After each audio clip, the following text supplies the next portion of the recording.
Hallelujah. റോമാലേഖനം 5-ാം അധ്യായത്തിൻ്റെ കണ്ടിന്യൂഷനാണ്.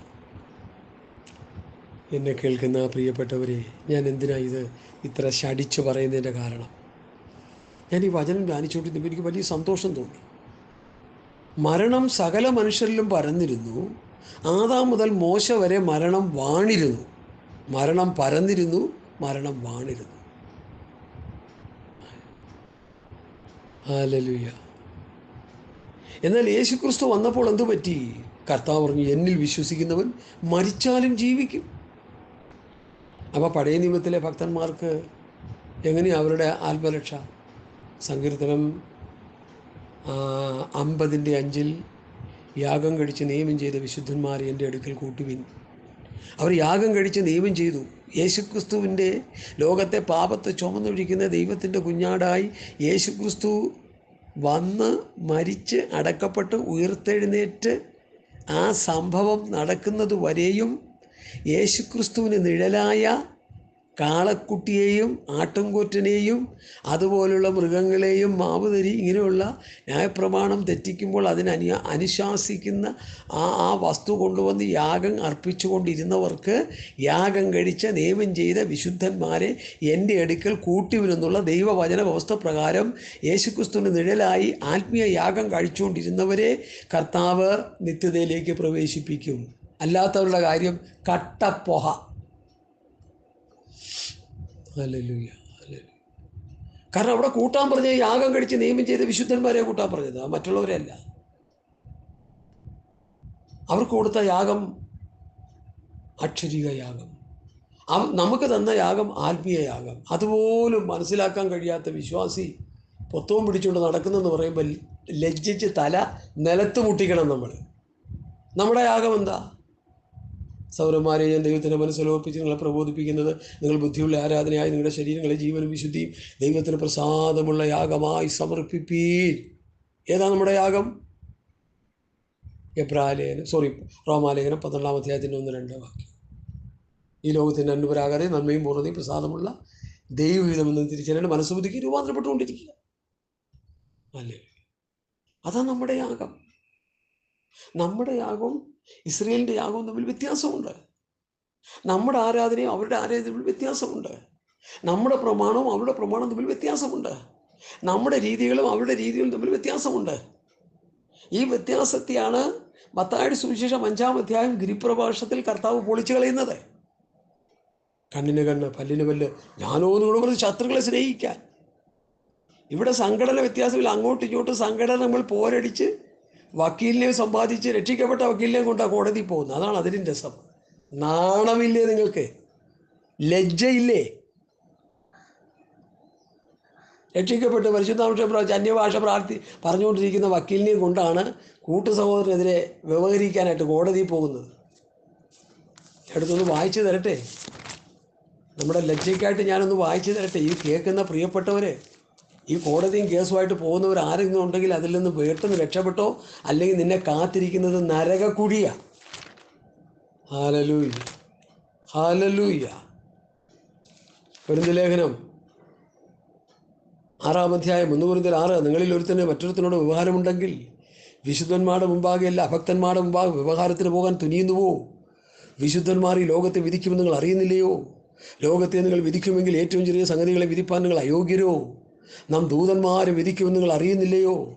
ഐഹിക കാര്യങ്ങളെ എത്രയധികം! എന്നാൽ നിങ്ങൾ ഐഹിക കാര്യങ്ങളെക്കുറിച്ച് വ്യവഹാരമുണ്ടെങ്കിൽ വിധിപ്പാൻ സഭ ഗണ്യമാക്കാത്തവരെ ഇരുത്തുന്നുവോ? നിങ്ങൾക്ക് ലജ്ജയ്ക്കായി ഞാൻ ചോദിക്കുന്നു, ഇങ്ങനെ സഹോദരന്മാരുടെ മധ്യേ കാര്യം തീർപ്പാൻ പ്രാപ്തിയുള്ളൊരു ജ്ഞാനിയും നിങ്ങളുടെ ഇടയിൽ ഇല്ലയോ? അല്ല, സഹോദരനെതിരെ വ്യവഹരിക്കുന്നു, അതും അവിശ്വാസികളുടെ മുൻപിൽ തന്നെ. നിങ്ങൾക്ക് തമ്മിൽ വ്യവഹാരം ഉണ്ടാകുന്നത് തന്നെ കേവലം പോരായ്മയാകുന്നു. അതിനു പകരം നിങ്ങൾ അന്യായം സഹിച്ചു കൊള്ളാത്തത് എന്ത്? നഷ്ടം ഏറ്റുകൊള്ളാത്തത് എന്ത്? സ്തോത്രം. അല്ല, നിങ്ങൾ അന്യായം ചെയ്യുകയും നഷ്ടം വരുത്തുകയും ചെയ്യുന്നു, അതും സഹോദരന്മാർക്ക് തന്നെ. എന്നിട്ട് നരകക്കുഴിയിൽ പോകുന്ന ഞാൻ വാക്യം വായിച്ചല്ലോ, വായിച്ച് കേൾപ്പിച്ചു തരാം. അന്യായം ചെയ്യുന്നവൻ ദൈവരാജ്യം അവകാശമാക്കൽ. ഇത്രയും പറഞ്ഞതിന് ശേഷമാണ് ഈ കോടതിയിൽ പോകുന്നത് അന്യായമായിട്ട് പൗലോസ് അവിടെ വെളിപ്പെടുത്തിയത്. അത് വായിച്ച് മനസ്സിലാക്കാൻ കഴിയാത്തതിന് ഇപ്പോൾ നമ്മളെന്ത് ചെയ്യാനാ? തലനിറച്ച പാർട്ടന്മാരാണ് ഇത് വായിച്ചു പഠിക്കും. ഇപ്പോൾ തലനിറയ്ക്കാനും സമ്മതിക്കത്തില്ലല്ലോ. അതാണ് അതിലും കഷ്ടം. ഒരു മുടി വെളുപ്പിപ്പാനോ കറുപ്പിപ്പാനോ കഴിയില്ലെന്ന് കർത്താവ് പറഞ്ഞു. ഓ കർത്താവേ, നിനക്കതൊക്കെ പറയാം, ഞങ്ങൾക്കത് കഴിയുമെന്നാണ് നമ്മുടെയൊക്കെ ചിന്ത. മാനസാന്തരപ്പെട്ട് മടങ്ങി വന്നു. ദൈവത്തിൻ്റെ ആലോചന ഞാൻ വിളിച്ചു പറയുന്നത്. എല്ലാ പ്രസ്ഥാനങ്ങളിലും എല്ലാ സഭകളിലും എല്ലായിടത്തും ചെന്ന് എനിക്ക് പറയാൻ പറ്റത്തില്ല. ഇത് കേൾക്കുന്ന കർത്താവിൻ്റെ ദാസന്മാരും സഹോദരി സഹോദരന്മാരും ദൈവത്തിൻ്റെ വചനമായി ആലോചനയായി എഴുതി ഏറ്റെടുത്തോ, ദൈവശ്വാസമായി ഇത് ഏറ്റെടുത്തോ. അന്യായം ചെയ്യുന്നവൻ ദൈവരാജ്യം അവകാശമാക്കിയില്ലെന്ന് അറിയുന്നില്ലയോ? നിങ്ങളെ തന്നെ വഞ്ചിക്കാതിരിപ്പിൻ. ദുർനടപ്പുകാർ, വിഗ്രഹാരാധികൾ, വ്യഭിചാരികൾ, സ്വയംഭോഗികൾ, പുരുഷകാമികൾ, കള്ളന്മാർ, അത്യാഗ്രഹികൾ, മദ്യപാന്മാർ, വാവിഷ്ണക്കാർ, പിടിച്ചുപറിക്കാർ എന്നിവർ ദൈവരാജ്യം അവകാശമാക്കയില്ല. നിങ്ങളിൽ ചിലർ ഈ വകക്കാരായിരുന്നു, ഞാനും ആ വകക്കാരനായിരുന്നു. എങ്കിലും നമ്മുടെ കർത്താവായ യേശുക്രിസ്തുവിൻ്റെ നാമത്തിലും നമ്മുടെ ദൈവത്തിൻ്റെ ആത്മാവിനാലും നിങ്ങളെ തന്നെ കഴുകി ശുദ്ധീകരണവും പ്രാപിച്ചിരുന്നു. ഈ ഗലാത്യ ലേഖനത്തിലൂടെയുള്ള നരകത്തിൽ പോകുന്നൊരു ഗ്രൂപ്പ്, അതുകൂടി ഒന്ന് വായിച്ച് കേൾപ്പിച്ചേക്കാം. ഇതെപ്പോഴും കേൾക്കാൻ പറ്റും. കേൾക്കുമ്പോഴൊക്കെ കേട്ടോണോ? ഇങ്ങനെയുള്ള ദൂരം നിങ്ങൾക്ക് കിട്ടത്തില്ല. പണ്ട് ഞങ്ങളെ കർത്താവിൻ്റെ ദാസൻ 94 എപ്പോഴും പറയും, ഇങ്ങനെയുള്ള ഉപദേശം നിങ്ങൾക്ക് കിട്ടത്തില്ല. അരിച്ച് പറക്കി നടന്നാൽ കിട്ടത്തില്ലെങ്കിലും. കാരണം പ്രസംഗിക്കുന്ന മുഴുവൻ ചപ്പും ചവറുവാ. ഒരു ചെറിയ ശതമാനം കർത്താവിൻ്റെ ദാസന്മാർ മാത്രമേ ഈ വിശുദ്ധിയുടെ പ്രമാണം പ്രസംഗിക്കുന്നുള്ളൂ. അവർ എണ്ണത്തിൽ കുറവാണ്. അവർക്ക് വലിയ സംഘടനാ മഹത്വമൊന്നുമില്ല. അവർക്ക് ഒരു ആൾബലമൊന്നുമില്ല. അവർക്ക് ആകെ കൂടി ഒരു ആൾബലമുള്ളത് കർത്താവായ യേശുക്രിസ്തു അവരുടെ കൂടെ ഉണ്ടെന്നുള്ളതാണ്. അത് മതി. എൻ്റെ ഗാനവശം പറയുമായിരിക്കും, ലോകത്തിലെ മനുഷ്യർ മുഴുവൻ ഒരു വശത്തും ഞാൻ നിൽക്കുമ്പോൾ എൻ്റെ അടുത്ത് കർത്താവ് നിന്നാൽ എനിക്ക് അത് മതി. ആ പറഞ്ഞ മനുഷ്യൻ കാലയവനിക്കുള്ളിലേക്ക് പോയി. ഹല്ലേലൂയ. അവരുടെ അനുയായികളൊക്കെ ഇപ്പോൾ ഏതവസ്ഥയിലാണ്? ഒരു ഭാഷ പറഞ്ഞ് ഞാൻ ഓർക്കുന്നുണ്ട്, ഒരു ബാലിശമായ അഭിപ്രായം. കാനവച്ചനില്ലാത്ത പെന്തക്കോസിനെ കുറിച്ച് ചിന്തിക്കാൻ പോലും പറ്റത്തില്ലെന്ന്. കാരണം പുള്ളി കാനവച്ചൻ്റെ ഉപദേശം മാത്രമേ കേട്ടിട്ടുള്ളൂ. കാനവച്ചൻ ഞാൻ എഴുതി കെട്ടുകയില്ല. ചർച്ച ഫോർഡിൽ അദ്ദേഹത്തോടൊപ്പം വയ്ക്കാൻ ഒരു മനുഷ്യൻ ഇന്നുവരെ ജനിച്ചിട്ടില്ല, ഇനി ജനിക്കുകയും ചെയ്യുമെന്ന് ഞാൻ വിശ്വസിക്കുന്നേ ഇല്ല. കാരണം ആ പോക്ക് കണ്ടിട്ട് അങ്ങനെ. അതുകൊണ്ടാണ് പറയുന്നത്. എ ഡിവിഷൻ ബി ഡിവിഷൻ തിരുത്തി അങ്ങോട്ടും ഇങ്ങോട്ടും കറുത്തവരെയും വെളുത്തവരെയും മാറ്റി നിർത്തി, പണ്ഡിതനെയും പാമരനെയും മാറ്റി നിർത്തി, ഓട്ടോറിക്ഷ ഓടിക്കുന്നവരെയും IAS മാറ്റി നിർത്തി, സഭകൾ കൊടുത്ത് പേരുണ്ടാക്കി ഈ ഭൂമിയിൽ കിടന്ന് കളിക്കുന്നവരെ നേതൃത്വ നിരകൾ മുഴുവൻ മാനസാന്തരപ്പെടണം. അഹരോൻ്റെ നേതൃത്വ നിരകൾ മുഴുവൻ മാനസാന്തരപ്പെടണം. എല്ലാ സംഘടനകളിലും അഹരോൻ്റെ ലീഡർഷിപ്പ് ശക്തി പ്രാപിച്ചുകൊണ്ടിരിക്കുകയാണ്. അവരെല്ലാം മാനസാന്തരപ്പെടണം. നാദാബും ഹബീബുവിൻ്റെ ശുശ്രൂഷ ചെയ്തുകൊണ്ടിരുന്നാൽ അഗ്നിക്കിരയായി പോകുമെന്ന് വേദപുസ്തകം പഠിപ്പിക്കുന്നു. നാദാൻ്റെയും അബീഹൂബിൻ്റെയും പപ്പയായ അഹരോനോടും പറഞ്ഞു, നീ ഇടയ്ക്കിടയ്ക്ക് കൃപാസനത്തിൻ്റെ അടുത്ത് വരരുത്. നീ വന്നു കഴിഞ്ഞാൽ നീയും തട്ടിപ്പോകാൻ സാധ്യതയുണ്ട്. ഇന്ന് ആത്മീയഗോളത്തിൽ അനേകർ തട്ടിപ്പോയി കിടക്കുകയാണ്. അവർ പണ്ട് പ്രാപിച്ച അന്യഭാഷയും പണ്ട് പ്രാപിച്ച പ്രസംഗങ്ങളും ഇന്നും പുലമ്പിക്കൊണ്ടിരിക്കുന്നു എന്നല്ലാതെ അതിൽ യാതൊരു സത്യവുമില്ല. ദൈവമക്കളെ, ഐ എം ടെല്ലിങ് ട്രൂത്ത്. ഞാൻ സത്യം വിളിച്ചു പറയും. സത്യം വിളിച്ചു പറയാനാണ് എന്നെ ദൈവം വിളിച്ചേക്കുന്നത്. അതിൽ കുറഞ്ഞൊരു പറച്ചിലില്ല. ഹല്ലേലൂയ, ഹല്ലേലൂയ, ഹല്ലേലൂയ. ഗലാത്യയിൽ എന്താ പറയുക? ഇടത്തിൻ്റെ പ്രവൃത്തികളോ, ദുർനടപ്പ്, അശുദ്ധി, ദുഷ്കാമം, വിഗ്രഹാരാധന, ആഭിചാര്യം, പകാപിണക്കം, ജാരശങ്ക, ക്രോധം, ശാഠ്യം, ദ്വന്ദ്വപക്ഷം, ഭിന്നത, അസൂയ, മദ്യപാനം, വെറുക്കൂത്ത് എന്നിവ വെളിവാകുന്നു. ഈ വക പ്രവർത്തിക്കുന്നവർ ദൈവരാജ്യം അവകാശമാക്കിയില്ല എന്ന് ഞാൻ മുൻപ് പറഞ്ഞതുപോലെ പിന്നെയും മുൻകൂട്ടി പറയുന്നു. ദൈവരാജ്യം അവകാശമാക്കാൻ പറ്റാത്ത ഒത്തിരി പേരുണ്ട് കേട്ടോ. ഒത്തിരി സമയം എല്ലായിടത്തും പറയാൻ എനിക്ക് സമയമില്ല. ഇനി ഒരു കേസ് ഒരു ഒരു ഒരു ഒരു പ്രസംഗം തന്നെ 2-3-4 ക്ലിപ്പായിട്ട് അത് ചെയ്യണമെന്ന് ആഗ്രഹമുണ്ട്. നിയോഗം ആത്മാവ് നിയോഗിക്കുന്ന സമയത്ത് അതും ചെയ്യും. അതിനും മടിയില്ല. വിഷയത്തിലേക്ക് ഞാൻ മടങ്ങി വരുന്നു. അപ്പോൾ ആദാം നിമിത്തം സകല മനുഷ്യരിലും മരണം പരന്നിരുന്നു. ആദാം നിമിത്തം മരണം മോശ വരെ വാണിരുന്നു. ആദാമിൻ്റെ കാലം കഴിഞ്ഞപ്പോൾ മരണത്തിന് നീക്കം വന്നു. Hallelujah, hallelujah. സ്തോത്രം, സ്തോത്രം. പ്രിയ ദൈവമക്കളെ, 1 കൊരിന്ത്യർ ലേഖനം 15-ാം അധ്യായത്തിൻ്റെ 45 മുതലുള്ള വാക്യങ്ങൾ ഞാൻ വായിക്കുന്നു. അത് നമുക്കൊരു വലിയൊരു പഠനമായിരിക്കട്ടെ. ഈ മരണ വീട്ടിൽ പറയുന്നതാണ് ഞാനീ പറയുന്നുള്ളൂ. ഇപ്പം മരണ വീട്ടിലേക്ക് പറയാൻ വേണ്ടി മാറ്റി വച്ചിരിക്കുക അനേക ഉപദേശങ്ങൾ. മരിക്കാത്ത വീട്ടിൽ എന്താ പറയുന്നത്? കർത്താവ് കാറ് തരും, വീട് തരും, ലോറി തരുമെന്ന് അതും പറഞ്ഞുകൊണ്ടിരിക്കുക. മരിച്ചു കഴിയുമ്പോൾ എന്ത് ചെയ്യും? നിത്യജീവൻ, നിത്യജീവൻ, നിത്യജീവൻ. എന്തൊരു പ്രസംഗമാണെന്നറിയാം. മരണമേ നിൻ്റെ വിഷമുള്ളവിടെ എന്നൊക്കെ പറഞ്ഞ് കേട്ട് കഴിഞ്ഞാൽ മനുഷ്യൻ കിഴിഞ്ഞിപ്പോവും. എൻ്റെ പാർഷന്മാരെ അത് ജീവനോടെ വെച്ച് പ്രസംഗിക്കേ. നിങ്ങളുടെ മുമ്പിൽ ചത്ത് കിടക്കുന്നവൻ അവൻ ജീവനില്ലാതെ, അവൻ കേൾക്കുന്നില്ല, അവൻ കേട്ടിട്ടില്ല. അത് മരിക്കുന്നവരെ ആ വചനം അവൻ കേട്ടിട്ടില്ല. എനിക്ക് മനസ്സിലായി, എനിക്കറിയാം. 25 വർഷം വരെ ഞാൻ കേട്ടിട്ടില്ല, സങ്കീർത്തനമല്ലാതെ ഞാൻ കേട്ടിട്ടില്ല. മരണ വീട്ടിൽ പറയും, മരണമേതിൻ്റെ ജയം എവിടെ, മരണമേതിൻ്റെ വിഷമുള്ളവിടെ. മരണത്തിന് വേണ്ടി മാറ്റി വെച്ചിരിക്കുക. നോ, മരിക്കുന്നതിന് മുൻപ് അത് പ്രസംഗിച്ച് അവൻ്റെ പ്രത്യാശയെ ഉണർത്തിയെടുക്കണം നമ്മൾ. ഇല്ലെങ്കിൽ വേറെ വല്ല പണിക്ക് പോകാൻ നല്ലത്. ഹല്ലേലൂയ. എത്രയോ സ്ഥലങ്ങളിൽ ഞാൻ ഈ വിഷയം പ്രസംഗിച്ചിട്ടുണ്ട്.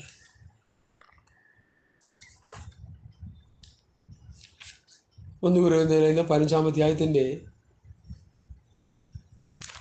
ഹല്ലേലൂയ, സ്തോത്രം സ്തോത്രം സ്തോത്രം സ്തോത്ര ഭാഗം ഞാൻ വായിക്കാൻ ശ്രദ്ധിച്ചെന്ന് കേൾക്കണേ.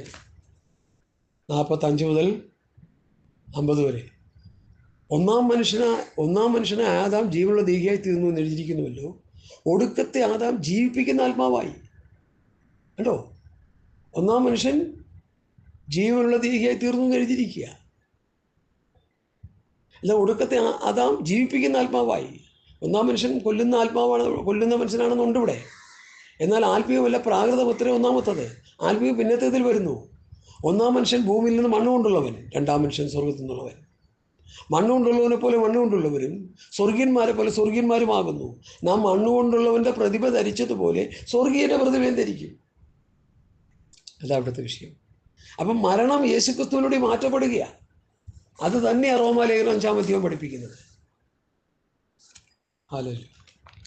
ഞാൻ വേഗത്തിൽ ആ ഭാഗത്തിലേക്ക് വരുന്നു. റോമർ 5:16 മുതൽ പാപം ചെയ്തതിൻ്റെ ഫലവും ദാനത്തിൻ്റെ കാര്യം ഒരുപോലെയല്ല. ഏകൻ്റെ പാപം ശിക്ഷാവിധി കൽപ്പിപ്പാൻ ഹേതുവായി തീർന്നു. ഏതാ ഏകൻ? ആദാമും ഹവ്വയെ കുറിച്ച് പറയുക. ഏക മനുഷ്യൻ, ആദിമ മനുഷ്യനെ കുറിച്ച് പറയുക. ഏക മനുഷ്യൻ്റെ പാപം ശിക്ഷാവിധിക്ക് ഹേതുവായി തീർന്നു. കൃപാവരമോ അനേക ലംഘനങ്ങളെ മോചിപ്പിക്കുന്ന നീതീകരണ വിധിക്ക് ഹേതുവായി തീർന്നു. കൃപാവരം യേശുക്രിസ്തുവിലൂടെയല്ലേ നമുക്ക് കിട്ടുന്നത്. നിത്യജീവൻ കൃപാവരമല്ലേ. റോമർ 6:23 പാപത്തിൻ്റെ ശമ്പളം മരണപത്രേ, ദൈവത്തിൻ്റെ കൃപാവരമോ കർത്താവായ യേശുക്രിസ്തുവിൽ നിത്യജീവൻ തന്നെ. ഏകൻ്റെ ലംഘനത്താൽ മരണമായ ഏകൻ നിമിത്തം വാണുവെങ്കിൽ കൃപയുടെയും നീതിദാനത്തിൻ്റെയും സമൃദ്ധി ലഭിക്കുന്നവർ യേശുക്രിസ്തു എന്ന ഏക നിമിത്തം ഏറ്റവും അധികമായി ജീവനിൽ വാഴും. കേട്ടോ, മോശയുടെ പ്രമാണം മരണം കൊണ്ടുവന്നപ്പോൾ ക്രിസ്തുവിൻ്റെ പ്രമാണം നിത്യജീവൻ കൊണ്ടുവന്നു. അപ്പം നമ്മൾ ഏത് പ്രസംഗിക്കണം? യേശുക്രിസ്തുവിൻ്റെ പ്രമാണം പ്രസംഗിക്കണം. തമ്മിൽ ഭാരങ്ങളെ ചുമപ്പിൻ, ഇങ്ങനെ ക്രിസ്തുവിൻ്റെ ന്യായപ്രമാണം നിവർത്തിപ്പീൻ. ഗലാത്യർ 6:2. ക്രിസ്തുവിൻ്റെ ന്യായപ്രമാണം നിവർത്തിക്കാൻ വിളിക്കപ്പെട്ടവരാണ് ഇന്നത്തെ പെന്തക്കോ സമൂഹം. പഴയ നിയമം പ്രസംഗിച്ച് ജനത്തെ മരണത്തിന് അടിമകളാക്കി നശിപ്പിച്ച് കളയല്ലേ. നമുക്ക് നമ്മുടെ പിതാക്കന്മാർക്ക് ചുമക്കാൻ കഴിഞ്ഞിട്ടില്ലാത്ത നുകം ശിഷ്യന്മാരുടെ കഴുത്തിൽ കെട്ടിവെച്ച് ദൈവത്തെ പരീക്ഷിക്കുന്നതെന്ത്? ന്യായപ്രമാണം പ്രസംഗിച്ച് നീ സഭയെ പ്രബോധിപ്പിക്കുമ്പോൾ ദൈവത്തെ പരീക്ഷിക്കുകയാണ്. ദൈവത്തെ പരീക്ഷിക്കുക എന്നുള്ള 5 പാപങ്ങളിൽ ഒന്നാണ് സഹോദരന്മാരെ നമ്മൾ ചെയ്തുകൊണ്ടിരിക്കുന്നതെന്ന് ഞാൻ തുറന്നങ്ങ് വിളിച്ചു പറയുക. ഏതായി 5 പാപം? അതെൻ്റെ ഒരു വലിയൊരു പ്രസംഗ വിഷയമാണ്. ഞാൻ ഇടയ്ക്കിടയ്ക്ക് അത് പ്രസംഗിച്ചിട്ടുണ്ട്, ഇനിയും പ്രസംഗിക്കും സന്ദർഭോചിതമായി. അവർ മോഹിച്ചതുപോലെ നാമും ദുർമോഹികളാകാതിരിക്കേണ്ടതിന് തന്നെ. അപ്പോൾ ഒന്നാമത്തെ പാപം ദുർമോഹം. ജനം തിന്നുവാനും കുടിപ്പാനും ഇരുന്നു, കളിപ്പാൻ എഴുന്നേറ്റു എന്നെഴുതിയിരിക്കുന്ന പ്രകാരം അവരിൽ ചിലരെ പോലെ നിങ്ങൾ വിഗ്രഹാരാധികളാകരുത്. 2 വിഗ്രഹാരാധികൾ. 3 അവരിൽ ചിലർ പരസംഗത്താൽ ഒരു ദിവസത്തിൽ 23,000 പേർ വീണുപോയിരുന്ന പരസംഗം ചെയ്യരുത്. 3ാമത്തെ പാപം പരസംഗം. 4 അവരിൽ ചിലർ പരീക്ഷിച്ച സർപ്പങ്ങളാൽ നശിച്ചുപോയതുപോലെ നാം കർത്താവിനെ പരീക്ഷിക്കരുത്. ഉണ്ടോ? കർത്താവിനെ പരീക്ഷിക്കരുത്. അവരിൽ ചിലർ പിറുപിറുത്ത് സംഹാരിയാൽ നശിച്ചു പോയതുപോലെ നിങ്ങൾ പിറുപിറുക്കരുത്. 5 പാപം നിമിത്തം ഇസ്രായേൽ മക്കൾ മരുഭൂമിയിൽ ഒടുങ്ങിപ്പോയി. അവരുടെ ശവങ്ങൾ മരുഭൂമിയിൽ വീണുപോയി. അവരെ മരുഭൂമിയിൽ തള്ളിയിട്ട് കളഞ്ഞു. അവർ പട്ടുപോയെന്നൊക്കെ പൗലൂസ് ഇബ്രാഹിം ലേഖനത്തിലും 1 കൊരിന്ത്യർ ലേഖനം 10-ാം അധ്യായത്തിലും 1 എബ്രായ ലേഖനം 3-ാം അധ്യായത്തിലും ശക്തമായി പഠിപ്പിക്കുന്നുണ്ട്. ഞാൻ പുതിയ നിയമം ഇന്നും വായിച്ച് പഠിച്ചുകൊണ്ടിരിക്കുക, ചാകുന്നവരെ വായിച്ച് പഠിച്ചുകൊണ്ടിരിക്കുക. പ്രവൃത്തി പുസ്തകം മുതൽ യൂദയുടെ ലേഖനം അല്ലെങ്കിൽ വെളിപ്പാട് പുസ്തകം വരെ വായിച്ചു കഴിയുമ്പോൾ പിന്നെയും വായിക്കും. അങ്ങനെ വായിച്ച് പുതിയ നിയമ പ്രമാണം എൻ്റെ ഹൃദയത്തിൽ അങ്ങോട്ട് പതിയട്ടെ, അതിനുവേണ്ടി ഞാൻ വായിച്ചുകൊണ്ടിരിക്കുക. എത്ര വായിച്ചിട്ടും മതി വരുന്നില്ല. അപ്പോൾ തന്നെ പഴയ നിയമ ഉൽപ്പത്തി മുതലുള്ള പുസ്തകങ്ങൾ വായിക്കുകയും പഠിക്കുകയൊക്കെ ചെയ്യുന്നുണ്ട്. പൗലൂസ് 2 കൊരിന്ത്യർ ലേഖനം 3-ാം അധ്യായത്തിൽ എന്താ പറയുന്നത്? അല്ല, വിശുദ്ധ പ്രവാചകന്മാർ മുൻപറഞ്ഞ വചനങ്ങളും നിങ്ങളുടെ അപ്പോസ്തലന്മാർ മുഖാന്തരം നിങ്ങളുടെ കർത്താവ് രക്ഷിതവുമായവൻ തന്ന കൽപ്പന. അവർ മുൻപറഞ്ഞ വചനങ്ങൾ, അപ്പോസ്തലന്മാർ മുഖാന്തരം കർത്താവ് തന്ന കൽപ്പന. അപ്പോൾ കൽപ്പനയാണോ അനുസരിക്കേണ്ടത്? മുൻപറഞ്ഞ വചനങ്ങളാണോ അനുസരിക്കേണ്ടത്? ഏത് ലോകത്തിലാണ് നമ്മൾ? പറ. പിശാചി ശുദ്രം ചെയ്ത് ഇട്ടിരിക്കുക പാസ്റ്റർമാരെ. അനേകർ പിശാചി ശുദ്രം ചെയ്ത് മയക്കിയിട്ടിരിക്കുക. ഇന്നത്തെ സംഘടനകൾ മുഴുവൻ ഈ മയക്കത്തിൽ കിടക്കി. അവർക്ക് കാശ് മതി. പണം പണം പണം പണം പണം പണം പണം. കമന്ന് വീണ കാപ്പണം കൊണ്ടേ പോകും. ഒരു വലിയ സംഘടനയുടെ ഒരു വലിയ നേതൃത്വത്തിലിരിക്കുന്ന പയരും ആൾ ഞാൻ പറഞ്ഞ് നാണം കെടുത്തുന്നില്ല, പറയാൻ പേടിയൊന്നും ഉണ്ടായിട്ടില്ല. പുള്ളി പറയാം, ഞാൻ സഭായത്തിൽ വരും പ്രസംഗിക്ക് 25,000 രൂപ പ്രസംഗം കഴിയുമ്പോൾ എനിക്ക് കൈ വെച്ച് തരണം.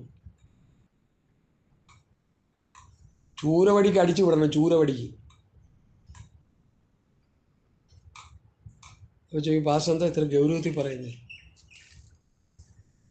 1 കൊരിന്ത്യർ ലേഖനം 4-ാം അധ്യായത്തിലെ വാക്യമായി എന്നെ പറയിക്കാൻ ഇടയായിത്തീർന്നത്, ഞങ്ങൾ ലോകത്തിനും ദൂതന്മാർക്കും മനുഷ്യർക്കും തന്നെ കൂത്തുകാഴ്ചയായി തീർന്നിരിക്കുകയാൽ ദൈവം അപ്പോസ്തലന്മാരായ ഞങ്ങളെ ഒടുക്കത്തവരായി മരണവിധിയിൽ ഉൾപ്പെട്ടവരെ പോലെ നിർത്തി എന്നെനിക്ക് തോന്നുന്നു. ഞങ്ങൾ ക്രിസ്തു നിമിത്തം ഭോഷന്മാർ, നിങ്ങൾ ക്രിസ്തുവിൽ വിവേകികൾ. കൊരിന്ത്യ സഭയിലെ പ്രിയപ്പെട്ടവരെ അവരെ നിന്ദിക്കുമായിരുന്നു പലപ്പോഴും. അതിന് മറുപടിയായി പറയുന്നേ, നിങ്ങൾ ക്രിസ്തുവിൽ വിവേകികൾ, ഞങ്ങൾ ബലഹീനർ, നിങ്ങൾ ബലവാന്മാർ. നിങ്ങൾ മഹത്തുക്കൾ, ഞങ്ങൾ മാനഹീനർ തന്നെ. എന്നിട്ട് പറഞ്ഞാൽ 11, 12, 13 ഞാൻ 1000 പ്രാവശ്യം വായിച്ചിട്ടുണ്ടെന്ന് എനിക്ക് ഓർമ്മ. ഈ നാഴിക വരെ ഞങ്ങൾ വിശന്നും ദാഹിച്ചും ഉടുപ്പാനില്ലാതെയും കുത്തുകൊണ്ടും സ്ഥിരവാസം കൂടാതെയും ഇരിക്കുന്നു. സ്വന്തം കൈയാൽ വേല ചെയ്ത് അധ്വാനിക്കുന്നു. ശകാരം കേട്ടിട്ട് ആശീർവദിക്കുന്നു. ഉപദ്രവം കേട്ടിട്ട് സഹിക്കുന്നു. ദൂഷണം കേട്ടിട്ട് നല്ല വാക്ക് പറയുന്നു. ഞങ്ങൾ ലോകത്തിൻ്റെ ചവറ് പോലെയും ഇന്നുവരെയും സകലത്തിൻ്റെ അഴുക്കായി തീർന്നിരിക്കുന്നു. ആദ്യം അപ്പോസ്തലന്മാരായ കർത്താവിൻ്റെ കൂടെ നടന്ന അപ്പോസ്തലന്മാരായ ശിഷ്യന്മാർ ഈ അനുഭവത്തിൽ ജീവിച്ച് അവർ സ്വർഗത്ത് പോയി. അവർ വിശ്രാമ സ്ഥലത്തുണ്ട്. സ്വർഗത്ത് പോയല്ല, വിശ്രാമ സ്ഥലത്തുണ്ട്. കർത്താവ് വരുമ്പോൾ അവർ ഒരുത്തെഴുന്നേൽക്കും. ഈ വചനത്തിന് വിരുദ്ധമായി ചെയ്തുകൊണ്ടിരിക്കുന്ന ഇന്നത്തെ പെന്തക്കോസ് ലീഡർമാർ ഒരുത്തെഴുന്നേൽക്കുമോ? അവർക്ക് രൂപാന്തരം കിട്ടുമോ? അതോ ഇവർക്ക് രൂപാന്തരം കിട്ടുമോ? എൻ്റെ ചോദ്യം അതാ. ഒരു മറുപടി തന്നാൽ കൊള്ളാം. ആരെങ്കിലും വെളിവുള്ളവരാരെങ്കിലും ഉണ്ടെങ്കിൽ ഒരു മറുപടി അയച്ചു തന്നാൽ കൊള്ളാം. കർത്താവിൻ്റെ കൂടെ നടന്ന ശിഷ്യന്മാർ സ്വർഗരാജ്യത്തിലേക്ക് കർത്താവ് വരുമ്പോൾ ഒരുത്തന്നിട്ട് അവർ സ്വർഗത്ത് പോവോ? അതോ ഇപ്പോൾ ജീവിച്ചുകൊണ്ടിരിക്കുന്ന അപ്പോസ്തലന്മാരെന്ന് പറയുന്ന ഈ കള്ളപ്രവാചകന്മാരും ദുരുപദേഷ്ടകന്മാരും സ്വർഗത്ത് പോകുമോ? ഈ ഇടയ്ക്ക് ഒരു മരണം നടന്നു. ഒരു കുഞ്ഞ് മരിച്ചു. കുഞ്ഞെന്ന് പറഞ്ഞാൽ 36 വയസ്സുള്ളൊരു പയ്യൻ, PP ഊതുന്നവൻ, കുഴലൂതുന്നവൻ. എൻ്റെ ദൈവമേ, അവൻ്റെ ശവം കൊണ്ടൊക്കെ എടുത്തിട്ട് ഈ പിള്ളേർ കിടന്ന് കാണിച്ച അക്രാന്തം മുഴുവൻ ഞാൻ കണ്ട് കേട്ട് എനിക്ക് കരച്ചിൽ വന്നുപോയി. പിള്ളേർ കിടന്ന് കരയുന്ന കരച്ചിൽ. അതിലെ മുഖ്യൻ, പുള്ളിക്ക് വാ തുറന്നിട്ട് വാക്ക് കിട്ടുന്നില്ല ഇങ്ങോട്ട് പറയാൻ. അതിൽ എഴുതി വെച്ചേക്കുന്ന ദുഃഖം കൊണ്ട് വാക്ക് അറിയുന്നില്ലെന്ന. ദുഃഖമൊന്നുമല്ല, മുഴുവൻ അഭിനയമാണ്. മറ്റൊരു മുമ്പിൽ കാണിക്കുക ഞാനേതോ ദുഃഖിതനാണെന്ന്. എന്തുകൊണ്ട് 1 കൊരിന്ത്യർ ലേഖനം 15-ാം അധ്യായം അവിടെ പ്രസംഗിച്ചില്ല?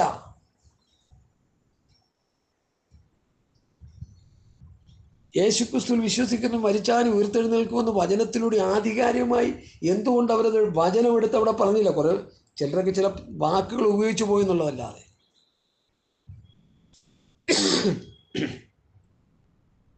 എന്നാ നമ്മൾ ഇതൊക്കെ പഠിക്കുന്നേ? എൻ്റെ ഈ ശബ്ദം കേൾക്കുന്ന പ്രിയപ്പെട്ടവരെ, നിങ്ങളെങ്കിലും ഒന്ന് മാറി ചിന്തിക്കാനാണ് ഞാൻ ഈ പറയുന്നത്. പെന്തക്കോസ്ത് സമൂഹം പിശാച് വിഴുങ്ങിയിട്ടിരിക്കുക. പണ്ട് ഞാൻ മാത്രമല്ല, ഒത്തിരി പാസ്റ്റർമാർ പറയും ഇന്നത്തെ സഭകളെ മുഴുവൻ പിശാച് വിഴുങ്ങിയിട്ടിരിക്കുക. സഭ പിശാചിൻ്റെ വയറ്റിൽ കിടക്കുക. അവിടെ കിടന്നുകൊണ്ട് ആരാധനയും പാട്ടും കൂത്തും ബഹളവും ഒക്കെ. ആര് കേൾക്കാൻ? എന്തിനു വേണ്ടി?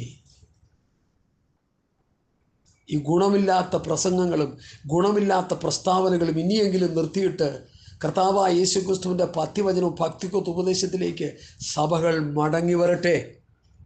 വല്ല ഗുണവും വരണമെങ്കിൽ. ഞാൻ പോകുന്നിടത്തൊക്കെ അത് പ്രസംഗിച്ചുകൊണ്ടിരിക്കുക.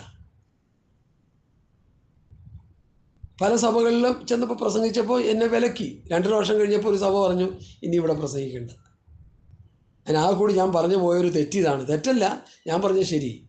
Don't touch your body, don't decoration your body. Why? You are the temple of God. ഇത്രയുമാണ് ഞാൻ അവിടെ പറഞ്ഞത്. അതോടെ അവിടുത്തെ പരിപാടി പൂട്ടിക്കെട്ടി. പൂട്ടിക്കെട്ടിയപ്പോൾ പിന്നെ ഞാൻ ഒരു കഷ്ണം കയറും അന്വേഷിച്ചങ്ങ് പോണോ? എന്തായി പറയുന്നു ദൈവമക്കളെ? എന്തായി പറയുന്നേ? ഒരു ദൈവഭൃത്യൻ വിശുദ്ധിയുടെ ഉപദേശം പറയുമ്പോൾ അത് 2 കൈ നീട്ടി സ്വീകരിക്കണമോ അവനെ ചവിട്ടി പുറത്താക്കണമോ? ഹല്ലേലൂയ. യെരൂശലേം സഭ പോലെ നമ്മുടെ സഭകളായില്ലേ? കള്ളക്കച്ചവടവും കള്ളപ്രവൃത്തികളെയും ദുഷ്ടതകളെയും വഞ്ചനയും ചതിയും. എൻ്റെ ആലയം പ്രാർത്ഥനാലയം എന്ന് വിളിക്കപ്പെടും. നിങ്ങളിതിനെ കള്ളന്മാരുടെ ഗുഹയാക്കി മാറ്റിയില്ലേ? പുതിയ നിയമ സഭയെന്നുള്ളത് പുതിയ നിയമ വിശ്വാസിയല്ലേ? നിങ്ങൾ ദൈവത്തിൻ്റെ മന്ദിരമെന്നും ദൈവത്തിൻ്റെ ആത്മാവ് നിങ്ങളിൽ വസിക്കുന്നുവെന്ന് നിങ്ങൾ അറിയുന്നില്ലയോ?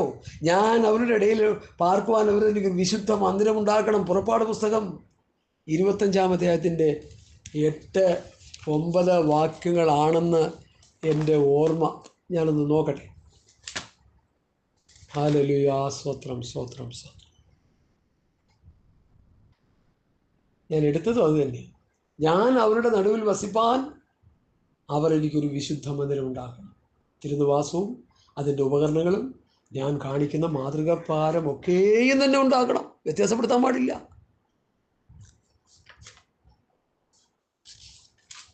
നിങ്ങൾ പുറപ്പാട് പുസ്തകം അതിൻ്റെ അവസാന അധ്യായങ്ങളിലേക്ക് വരുമ്പോൾ 39-40 അധ്യായത്തിലേക്ക് വരുമ്പോൾ യഹോവ മോശയോട് കൽപ്പിച്ചതുപോലെ ബെസലേലും ഒഹല്യാബും ദൈവം അവർക്ക് കൊടുത്ത ജ്ഞാനം കൊണ്ട് ദൈവം വസിക്കാനുള്ള മന്ദിരം അവർ ഉണ്ടാക്കിയെടുത്തു. 39-ാം അധ്യായത്തിൽ അതിന് 4-ാം വാക്യത്തിൽ യഹോവ മോശയോട് കൽപ്പിച്ചതുപോലെ, 26 യഹോവ മോശയോട് കൽപ്പിച്ചതുപോലെ, 29 യഹോവ മോശയോട് കൽപ്പിച്ചതുപോലെ, 30-ാം വാക്യത്തിൽ യഹോവ മോശയോട് കൽപ്പിച്ചതുപോലെ, 31 യഹോവ മോശയോട് കൽപ്പിച്ചതുപോലെ, 32 യഹോവ മോശയോട് കൽപ്പിച്ചതുപോലെ, 42 യഹോവ മോശയോട് കൽപ്പിച്ചതുപോലെ, 43 യഹോവ മോശയോട് കൽപ്പിച്ചതുപോലെ, 40-ാം അധ്യായത്തിൽ അതിൻ്റെ 16-ാം വാക്യത്തിലും ഹല്ലേലൂയ സ്തോത്രം 19-ാം വാക്യത്തിലും 21-ാം വാക്യത്തിലും 23-ാം വാക്യത്തിലും 25-ാം വാക്യത്തിലും 27-ാം വാക്യത്തിലും 30-ാം വാക്യത്തിലും 32-ാം വാക്യത്തിലും യഹോവ മോശയോട് കൽപ്പിച്ചതുപോലെ യഹോവ മോശയോട് കൽപ്പിച്ചതുപോലെ ഏകദേശം 10-18 പ്രാവശ്യം യഹോവ മോശയോട് കൽപ്പിച്ചതുപോലെ തന്നെ ചെയ്തു. ഞാൻ നിങ്ങളോട് കൽപ്പിച്ചതൊക്കെയും പ്രമാണിപ്പാൻ തക്കോണം ഉപദേശിച്ചുകൊണ്ട് സകല ജാതികളെയും ശിഷ്യരാക്കിക്കൊള്ളുവില്ലെന്ന് കർത്താവ് കൽപ്പിച്ചത് നമ്മൾ ചെയ്യുന്നുണ്ടോ? യഹോവ കൽപ്പിച്ചതുപോലെ മോശ ചെയ്തു. കർത്താവ് കൽപ്പിച്ചതുപോലെ പുതിയ നിയമ പാസ്റ്ററെ, വിശ്വാസിയെ നീ ചെയ്യുന്നുണ്ടോ? ഇല്ലെങ്കിൽ നിന്റെ പണി 1 കൊരിന്ത്യർ ലേഖനം 15-ാം അധ്യായത്തിൽ മരം, പുല്ല്, വൈക്കോൽ, വെള്ളി, പൊന്ന്, വിലയേറിയ കല്ലെന്നുള്ള ക്രമത്തിൽ പണിതുകൊണ്ടിരിക്കുന്ന പണി കർത്താവ് വന്ന് ശോധന ചെയ്യുമ്പോൾ ഇത് കർത്താവ് കൽപ്പിച്ചതുപോലെ അല്ലെങ്കിൽ ഷൂ എന്ന് പറഞ്ഞ് എരിഞ്ഞു പോകും. തീയിൽ കൂടി രക്ഷപ്പെടുമെന്ന് പറഞ്ഞൊരു വാക്ക് അവിടെ ഒരു ക്ലോസ് വെച്ചിട്ടുണ്ട്. നമ്മൾ തീയിൽ കൂടി രക്ഷപ്പെടാനുള്ളവരാണോ? ഹല്ലേലൂയ. പഠിക്കണോ അതിനെക്കുറിച്ചൊക്കെ നന്നായിട്ടേ. അക്ഷരിക കൂടാരമായ ദൈവത്തിൻ്റെ ഹോളി പ്രസൻസ് ഇറങ്ങി വസിക്കാൻ അവരൊരു മരം കൊണ്ട്, കതിരമരം കൊണ്ടൊരു പെട്ടകം ഉണ്ടാക്കണം. അതിന് ഇന്ന കാര്യങ്ങളൊക്കെ ചെയ്യണം. ദൈവം കൽപ്പിച്ചതുപോലെ ഒഹല്യാബും ബെസലേലും എവിടെ പോയി? ഇന്നത്തെ ഒഹല്യാബും ബെസലേലും ആരും? അവർ അമേരിക്കയിലും ലണ്ടനിലും സൗദി അറേബ്യയിലും അറേബ്യൻ രാജ്യങ്ങളിൽ തെണ്ടാൻ പോയിരിക്കുക. പിന്നെ സഭ ആരും നടത്തുക? തെക്കും വടക്കും അറിഞ്ഞുകൂടാത്ത ഓരോരുത്തരെ പിരിച്ചേൽപ്പിച്ചേക്കുക. പാസ്റ്റ് വന്നു കഴിയുമ്പോഴത്തേക്ക് ഇതെല്ലാം ഇവരുടെ വിശ്വാസികളെല്ലാം ചെന്നായി കടിച്ച് കീറി നാശിപ്പിച്ചിട്ടിരിക്കുക.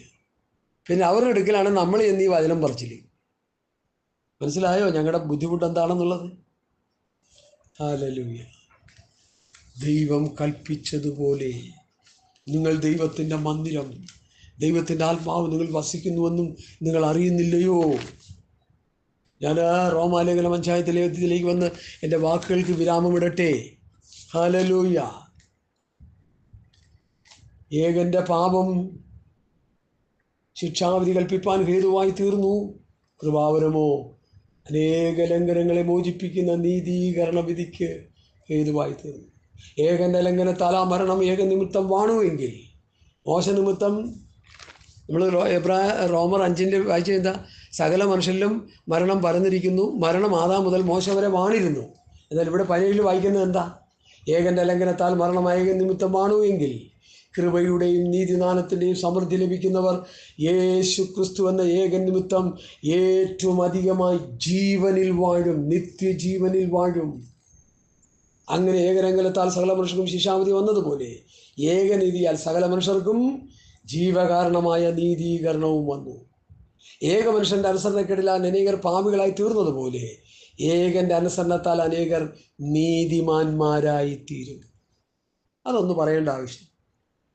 ആദാം നിമിത്തം സകല മനുഷ്യരും പാപികളായി തീർന്നുവെങ്കിൽ യേശുക്രിസ്തു പിതാവിനെ അനുസരിച്ച് പിതാവിൻ്റെ ഇഷ്ടം ചെയ്ത് പിതാവിനെ പ്രസാദിപ്പിച്ച് മരിച്ച് അടക്കപ്പെട്ട് ഉയർത്തെഴുന്നേറ്റു. ആ യേശുക്രിസ്തുവിൽ വിശ്വസിക്കുന്നവൻ കർത്താവ് പിതാവിനെ അനുസരിച്ചതുകൊണ്ട് ആ കർത്താവിനെ അനുസരിക്കുന്നവൻ നീതിമാന്മാരുടെ പട്ടികയിലായിത്തീരും. ഞാൻ എൻ്റെ പിതാവിൻ്റെ കൽപ്പനകൾ പ്രമാണിച്ച് സ്നേഹത്തിൽ വസിക്കുന്ന പോലെ നിങ്ങൾ എൻ്റെ കൽപ്പനകൾ പ്രമാണിച്ചാൽ എൻ്റെ സ്നേഹത്തിൽ വസിക്കും, നിത്യജീവനിൽ വസിക്കും. എന്നാൽ ലംഘനം പരിഹരിക്കേണ്ടതിന് ന്യായപ്രമാണം ഇടയിൽ ചേർന്ന് വന്നു. എങ്കിലും പാപം പരിഹരിച്ച് കൃപ അത്യന്തം വർദ്ധിച്ചു.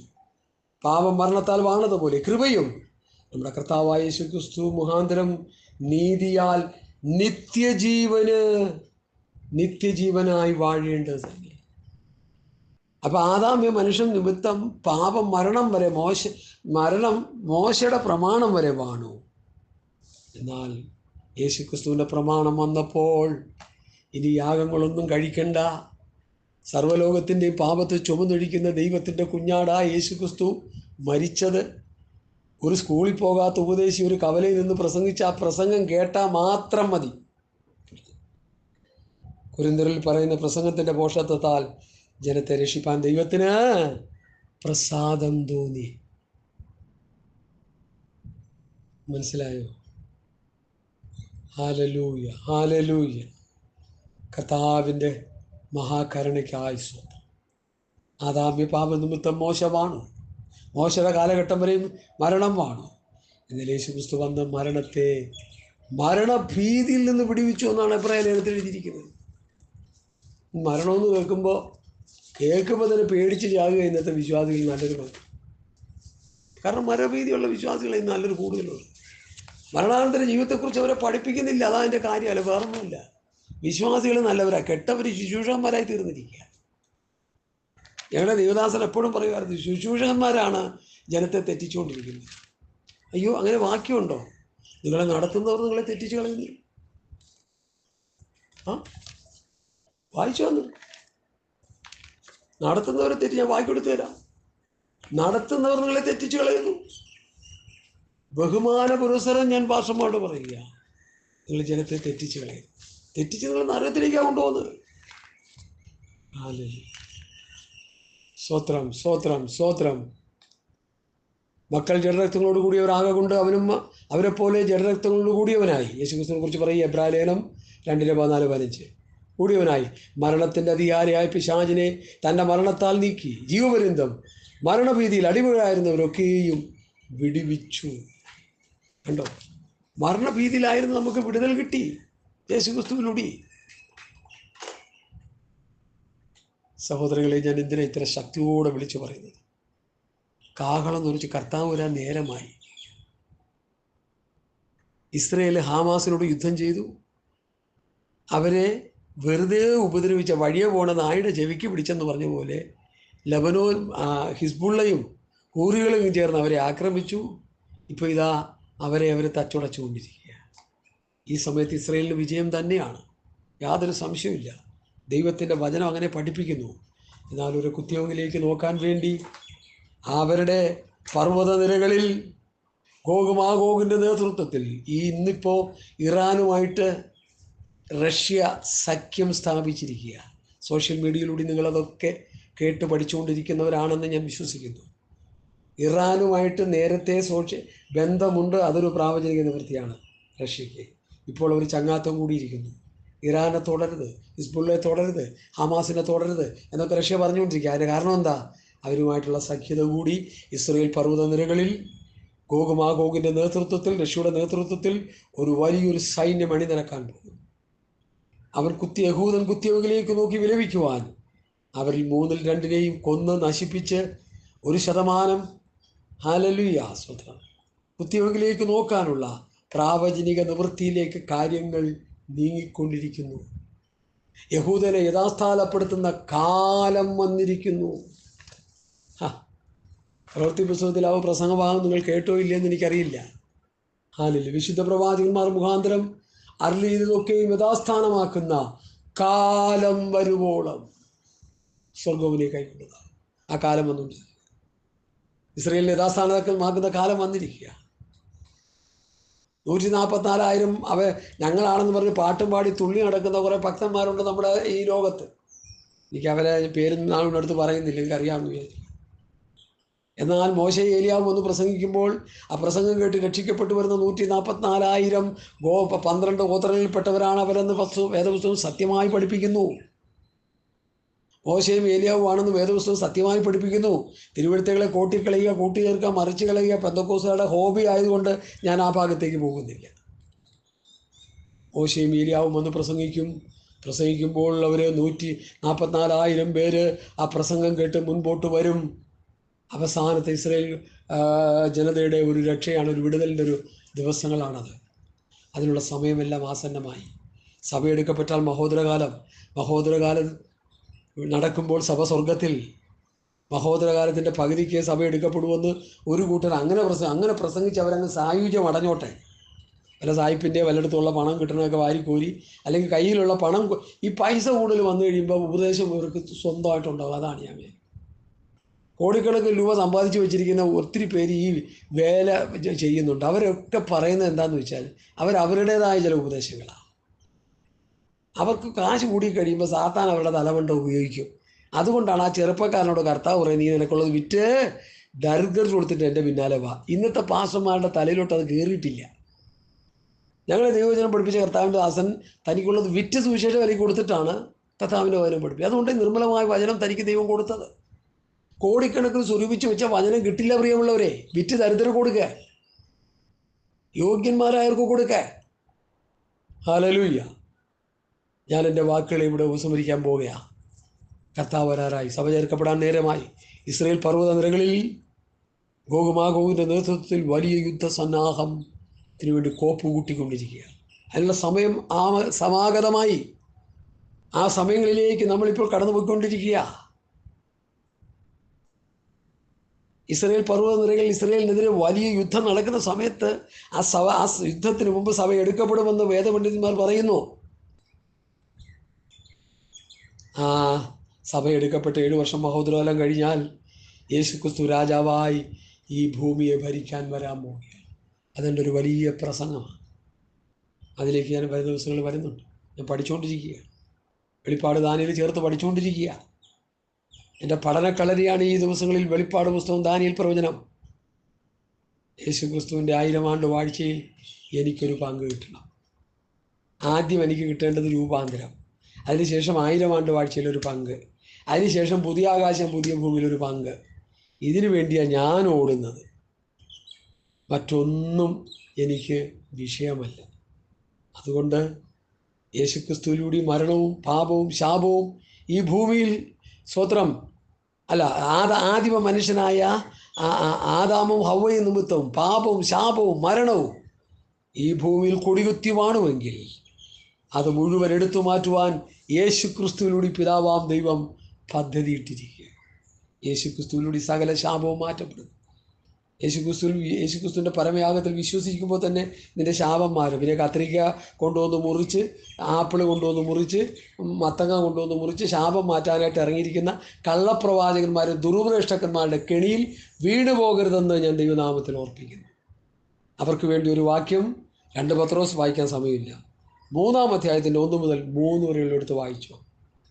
അതിൻ്റെ അവസാനം വരെയുള്ള വാക്യങ്ങൾ കള്ളപ്രവാചന്മാർക്ക് വിടുന്ന ശിക്ഷകളും വിധികളും ഒക്കുക. യൂദയുടെ ലേഖനവും നുഴഞ്ഞു വന്ന കള്ളസോർമാർക്കുള്ള ശിക്ഷാവിധികളാണ്. ഇതൊക്കെ വായിച്ച് പഠിച്ചോ. നായ്ക്കളെ സൂക്ഷിപ്പിൻ, ആകാത്ത വേലക്കാരെ സൂക്ഷിപ്പിൻ, വിച്ഛേദനക്കാരെ സൂക്ഷിപ്പിൻ. 3 ഗ്രൂപ്പിനെ സൂക്ഷിക്കണം. ആര് സൂക്ഷിക്കുന്നില്ലയോ അടിപടലം പിശാചവനെ തകർത്ത് കളയും. ഒരു ദൈവാലോചനയായി ഞാൻ പറയുക.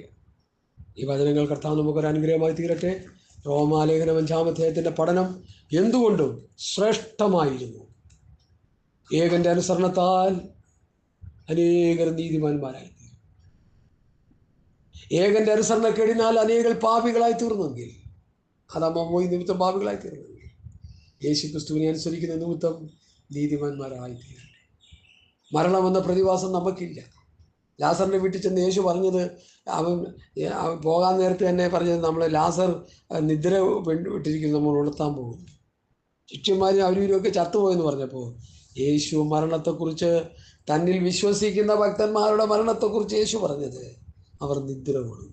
യെസ്, അവരെ നിദ്ര, നമ്മുടെ നിദ്രയിൽ നമ്മളെ ഉണർത്തുവാൻ ദൈവമായ കർത്താവ് വരാൻ പോകും. ഒരുപക്ഷെ കർത്താവ് വരുന്നതിന് മുമ്പ് നാം മരിച്ചു പോയാൽ നമ്മെ ഉണർത്താൻ കർത്താവ് വരും. അല്ല, നീ ജീവനോടിരിക്കുന്നെങ്കിൽ നിനക്ക് രൂപാന്തരം തരും. മരിച്ചു പോയാൽ നിനക്ക് ഉയർപ്പ് തരും. ഇത് രണ്ടും നമുക്ക് തരുന്ന കൃപാദാനമാണ്. അതിനുവേണ്ടി നമുക്ക് ഏൽപ്പിച്ചു കൊടുക്കാം. ദുരുപദേശങ്ങളിൽ കുടുങ്ങിപ്പോകരുത്. അപ്പോസ്തലന്മാർ പറയുന്ന ഉപദേശത്തിന് വിരുദ്ധമായിട്ടുള്ള ഉപദേശത്തിൽ കുടുങ്ങിപ്പോകരുത്. ഞങ്ങൾ ദൈവത്തിൽ നിന്നുള്ളവരാകുന്നു. 1 യോഹന്നാൻ 4:6. ദൈവത്തിൽ നിന്നല്ലാത്തവൻ ഞങ്ങൾ ദൈവത്തിൽ നിന്നുള്ളവനാകുന്നു. ദൈവത്തിൽ നിന്നുള്ളവൻ ഞങ്ങളുടെ വാക്ക് കേൾക്കുന്നു. ദൈവത്തിൽ നിന്നല്ലാത്തവൻ ഞങ്ങളുടെ വാക്ക് കേൾക്കുന്നില്ല. സത്യത്തിൻ്റെ ആത്മാവ് ഏതെന്നു, വാഞ്ചനയുടെ ആത്മാവ് ഏതെന്നു ഇതിനാൽ അറിയാം. വാഞ്ചനയുടെ ആത്മാവിൽ കുടുങ്ങി നിത്യത നഷ്ടമാകാതെ കർത്താവിൽ വിശ്വസിച്ച് അപ്പോസ്തലന്മാരുടെ ഉപദേശങ്ങൾ അനുസരിച്ച് ജീവിച്ച്, പുതിയ നിയമസഭയുടെ ഉപദേശം അപ്പോസ്തലന്മാർ തരുന്ന ഉപദേശമാണ്. അവർ അപ്പോസ്തലന്മാരുടെ ഉപദേശം കേട്ട് കൂട്ടായ്മ മരിച്ചു, അപ്പം നുറുക്കി പ്രാർത്ഥന കഴിച്ചു. ആ ഉപദേശത്തിൻ്റെ അവസ്ഥയനുസരിച്ച് ജീവിച്ച് നിത്യതയ്ക്ക് വേണ്ടി ഒരുങ്ങി ജീവിക്കുക. സ്വർഗീയ പിതാവ് നമുക്ക് കൃപ തരട്ടെ എന്ന് ആത്മാർത്ഥമായി പ്രാർത്ഥിച്ചുകൊണ്ട് എൻ്റെ വാക്കുകൾ ചുരുക്കുന്നു. കർത്താവ് ഇവനുകളാൽ നമ്മെ അനുഗ്രഹിക്കട്ടെ.